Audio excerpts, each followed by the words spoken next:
तुम्हा सर्वांचं स्वागत आहे।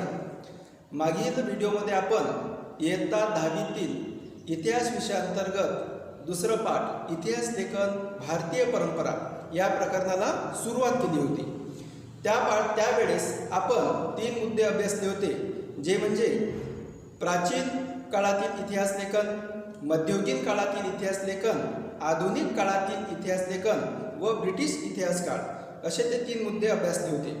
आजच्या तासिकेला आज आपण त्याच्या समोरील भाग अभ्यासणार आहोत, ज्याच्यामध्ये भारतीय इतिहास लेखन विविध तात्विक प्रणाली ह्या मुद्द्याअंतर्गत आपण वसाहतवादी इतिहास लेखन, प्राच्यवादी इतिहास लेखन, राष्ट्रवादी इतिहास लेखन, त्याचबरोबर आपण स्वातंत्र्योत्तर कालखंडातील इतिहास लेखन, वंचितांचा इतिहास, स्त्रीवादी इतिहास, मार्क्सवादी इतिहास, असे काही मुद्दे आज आपण अभ्यासणार आहोत। तर हे सर्व मुद्दे क्रमवार आता आपण अभ्यासूया। आपण इतिहास लेखन भारतीय परंपरा या पाठातील काही मुद्दे अभ्यासणार आहोत। त्याच्यापैकी वसाहतवादी इतिहास लेखन।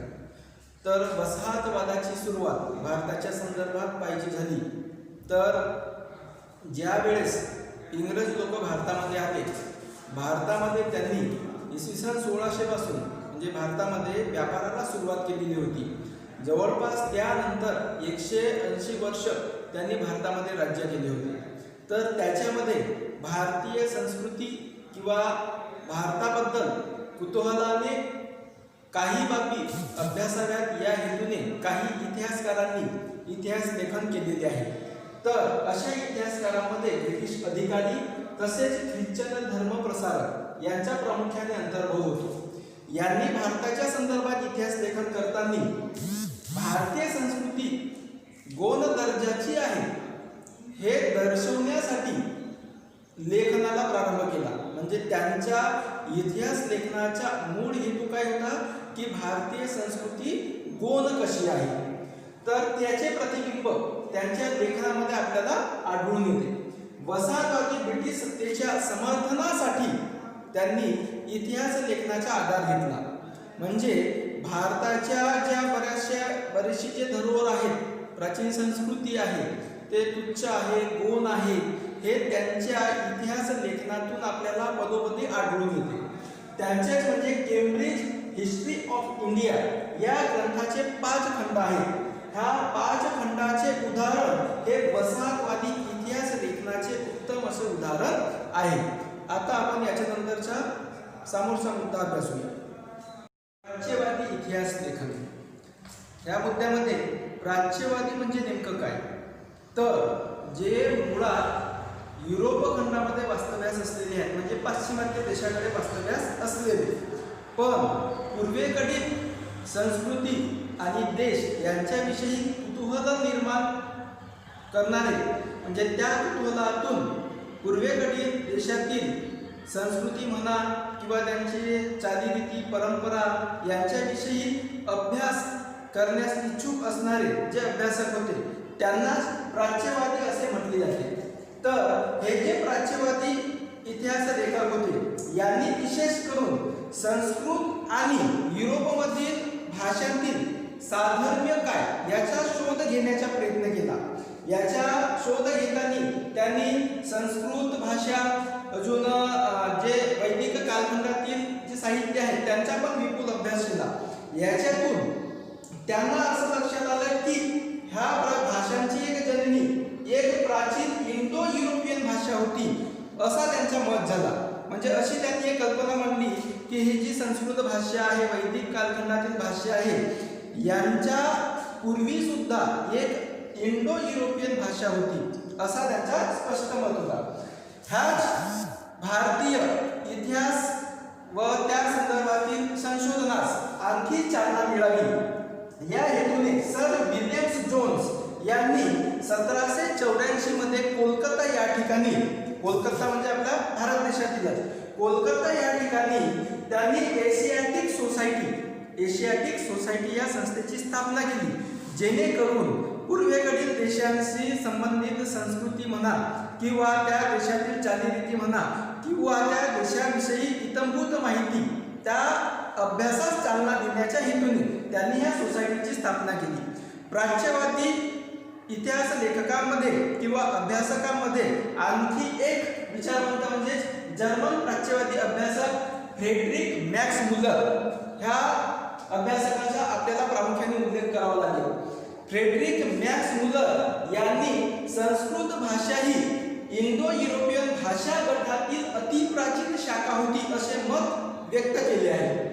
त्यांनी ते स्वतः पाश्चिमात्य जर्मन असूनही हितोपदेश ह्या संस्कृत ग्रंथाचे त्यांनी जर्मन भाषेमध्ये अनुवाद केले. म्हणजे जर्मन भाषेत अनुवाद कशापोटी केले की पूर्वेकडील जो ज्ञान आहे किंवा संस्कृती आहे त्या कुतूहलापोटीच त्यांनी हितोपदेश या ग्रंथाचा अनुवाद केला. कोणत्या भाषेत? जर्मन भाषेत.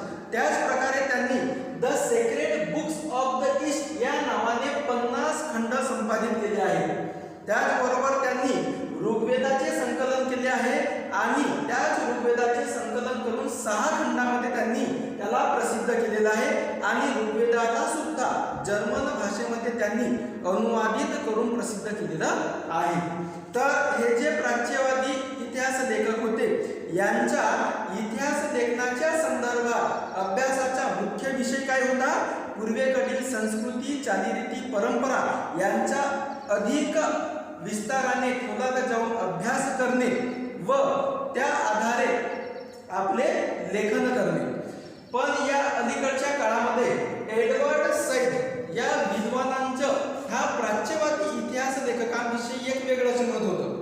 त्यांचं असं मत होतं की प्राच्यवादी इतिहास लेखकांनी हे जे पूर्वेकडील संशोधन केले म्हणजे तिथल्या संस्कृती, तिथल्या भाषेचं त्यांनी अभ्यास केला, हे सर्व करण्यामागे आणि तो इतिहास लेखन करण्यामागे सुद्धा त्यांच्या मागे सुद्धा साम्राज्यवादी त्यांचे छुपे डाव होते असा मत एडवर्ड सैड ह्या विद्वानांचा होता. आता समोरचा मुद्दा, राष्ट्रवादी इतिहास लेखन. यामध्ये राष्ट्रवादी म्हणजे काय? तर असे लोक ज्यांना स्वतःच्या राष्ट्राविषयी सार्थ अभिमान आहे, राष्ट्रातील प्राचीन संस्कृती, चालीरीती यांच्याविषयी आत्यंतिक अभिमान बाळगणारे म्हणजेच राष्ट्रवादी. तर अशा राष्ट्रवादी लोकांकडून लिहिला गेलेला इतिहास म्हणजेच राष्ट्रवादी इतिहास लेखन. तर हे कधीपासून सुरू झाले? जेव्हा इंग्रजांनी भारतामध्ये आपला राज्यविस्तार केला त्याबरोबरच त्यांनी इथं इंग्रजी शिक्षण पद्धती रुजवण्याचा प्रयत्न केला. तर अशा इंग्रजी शिक्षण पद्धतीतून तयार झालेले नवतरुण ज्यांच्या मनामध्ये आपल्या राष्ट्राविषयी अभिमान निर्माण झाला, आपला पण राष्ट्राला एक विशिष्ट ऐतिहासिक धरोहर आहे आणि ते चांगल्या अर्थाने लोकांसमोर यायला पाहिजे असं त्यांचं मत होतं. त्यांनी आपलं इतिहास लेखन करत असताना भारतीयांची आत्मजाणीव जागृती कशी होईल याच्याकडेही पण विशेष लक्ष दिले. महाराष्ट्रात राष्ट्रवादी इतिहास लेखनास विष्णुशास्त्री चिपळूणकर यांच्यापासून प्रेरणा मिळाली. ब्रिटिश अधिकाऱ्यांनी जो भारताचा इतिहास लिहिला तो अत्यंतिक खरोखर नसून त्याच्यामध्ये काहीतरी त्रुटी आहेत आणि पूर्वग्रह दूषित दृष्टिकोनातून त्यांनी ते इतिहास लेखन केलं आहे हे दाखवून देण्यासाठी राष्ट्रवादी इतिहास लेखकांनी आपल्या भारताच्या संदर्भात, आपल्या देशाच्या संदर्भात वैभवशाली जो इतिहास आहे तो आपल्या लेखनातून प्रकर्षाने मांडण्याचा प्रयत्न केला. त्यांनी भारतातील सुवर्णकाळ आपल्या इतिहास लेखनातून शोधण्याचा प्रयत्न केला. असे करत असताना त्यांच्यावर आक्षेपही घेण्यात आला की त्यांनी अशा प्रकारे इतिहास लेखन करत असताना ऐतिहासिक वास्तवाची चिकित्सापूर्वक छाननी केली नाही किंवा ते पडताळून पाहिले नाही.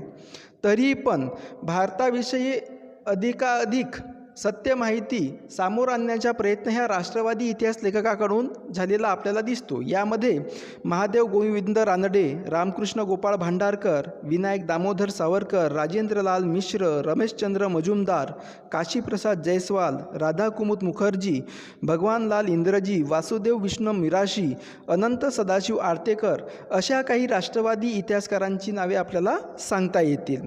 ह्यानंतर भारतीय इतिहासामध्ये विशेष योगदान देणारे असे वि.का. राजवाडे यांनीसुद्धा भारतीय इतिहास लेखनावर बराच प्रकाश टाकलेला दिसतो. वि.का. राजवाडे हे मराठी भाषेतून लेखन करणारे इतिहासकार म्हणून विशेषतः ओळखले जातात. त्यांचं असं मत होतं की आपला इतिहास आपण लिहिला पाहिजे. त्यांनी मराठ्यांच्या इतिहासाची साधने असे शीर्षक असणारे 22 खंड त्यांनी संपादित केले. त्याच्यातील त्यांच्या प्रस्तावना अत्यंत अभ्यासपूर्ण आहेत. म्हणतात, इतिहास म्हणजे भूतकालीन समाजाचे सर्वांगीण समग्र जीवनदर्शन होय. ही वि.का. राजवाडे यांनी इतिहासाची केलेली व्याख्या. इतिहास म्हणजे भूतकालीन समाजाचे सर्वांगीण समग्र जीवनदर्शन होय. केवळ राजकीय घडामोडी, सत्तांतरासाठीची कटकारस्थाने आणि युद्धे यांच्याच हकीकती नव्हेत. म्हणजे इतिहास लिहिताना इतिहासकाराने केवळ तत्कालीन राजकीय घडामोडीवर भर न देता तिथं त्या काळात सत्तेसाठी झालेली कटकारस्थाने यांचेच वर्णन न करता किंवा युद्धाचे वर्णन न करता समग्र गोष्टीचं त्या ठिकाणी वर्णन केलं गेलं असलं पाहिजे. तेच खरे इतिहास लेखन होय. अस्सल कागदपत्रांच्याच आधारे इतिहास लिहिला पाहिजे असाही त्यांचा कटाक्ष होता. भारतीयांनी ब्रिटिशांविरुद्ध दिलेल्या स्वातंत्र्य लढ्याला प्रेरणा देण्यासाठी राष्ट्रवादी इतिहास लेखनाचा उपयोग झाला आहे. अगोदरच सांगितलं की राष्ट्रवादी इतिहास लेखकांनी भारतीयांची आत्मजाणीव जागृती कशी होईल याच्यावर विशेष भर दिला. म्हणजे त्यांचं आत्माभिमान जागृत व्हावं अशा पद्धतीचे लेखन, अशा पद्धतीचा इतिहास त्यांनी तयार केला होता. त्यामध्ये स्वातंत्र्यवीर सावरकर यांनी लिहिलेलं the Indian war of independence 1857 म्हणजेच 1857चे स्वातंत्र्य समर या पुस्तकाचे विशेष महत्त्व आहे.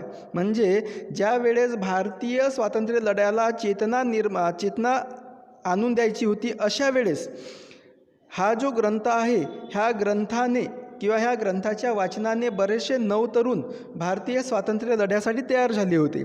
राष्ट्रवादी इतिहास लेखनाच्या प्रभावामुळे प्रादेशिक इतिहास लिहिण्यालाही चालना मिळाली. दक्षिण भारताच्या भौगोलिक वैशिष्ट्याकडे आणि इतिहासकारांचे स्वतंत्रपणे सुद्धा लक्ष वेधले गेलेले आपल्याला दिसून येते. आता आपला मुद्दा आहे स्वातंत्र्योत्तर काळातील इतिहास लेखन. म्हणजे स्वातंत्र्यपूर्व काळातील इतिहास पाहिला आपण तर विशेष करून त्यामध्ये राजघराण्यांच्या इतिहासावर भर देणारे इतिहास लेखन केले जात होते. पण स्वातंत्र्योत्तर काळामध्ये सांस्कृतिक, सामाजिक, आर्थिक इतिहासही लिहिण्यास सुरुवात झालेली आपल्याला दिसून येते. स्वातंत्र्योत्तर काळात समाज, विज्ञान, अर्थव्यवस्था, राजकीय प्रणाली, धार्मिक विचारसरणी, सांस्कृतिक पैलू यांचा इतिहास अभ्यासनाची आवश्यकता विचारवंतांना वाटू लागली. म्हणजे खऱ्या अर्थाने स्वातंत्र्योत्तर काळामध्ये समग्र इतिहास लिहिण्याची भावना इतिहास लेखकांमध्ये तयार झालेली होती. या काळातील इतिहास लेखनात प्रामुख्याने 3 नवे वैचारिक प्रवाह आढळतात. ते म्हणजे मार्क्सवादी इतिहास, वंचितांचा इतिहास, वंचितांचा म्हणजे सबऑल्टर्न इतिहास आणि स्त्रीवादी इतिहास, जे की पूर्वीच्या इतिहास लेखनामध्ये ह्या 3 बाबींचा विशेष करून समावेश नव्हता. पण स्वातंत्र्योत्तर कालखंडामध्ये मार्क्सवादी इतिहास म्हणजे साम्यवादावर आधारित इतिहास, त्याचबरोबर समाजातील जे वंचित होते, तळागाळातील लोक होते त्यांच्यावर आधारित इतिहास आणि कायमच दुर्लक्षित राहिलेला समाजातील घटक म्हणजे स्त्री, त्यांच्या संबंधित इतिहास लिहिण्यास स्वातंत्र्योत्तर कालखंडामध्ये चालना मिळालेली आपल्याला दिसून येते. तर विद्यार्थी मित्रांनो, याच पाठातील पुढील मुद्दे म्हणजे मार्क्सवादी इतिहास, वंचितांचा इतिहास आणि स्त्रीवादी इतिहास हे मुद्दे आपण पुढील भागात अभ्यासणार आहोत. तरी आजच्या भागावर आधारित गृहपाठ आपण आपल्या वहीमध्ये लिहून घ्यावा. धन्यवाद.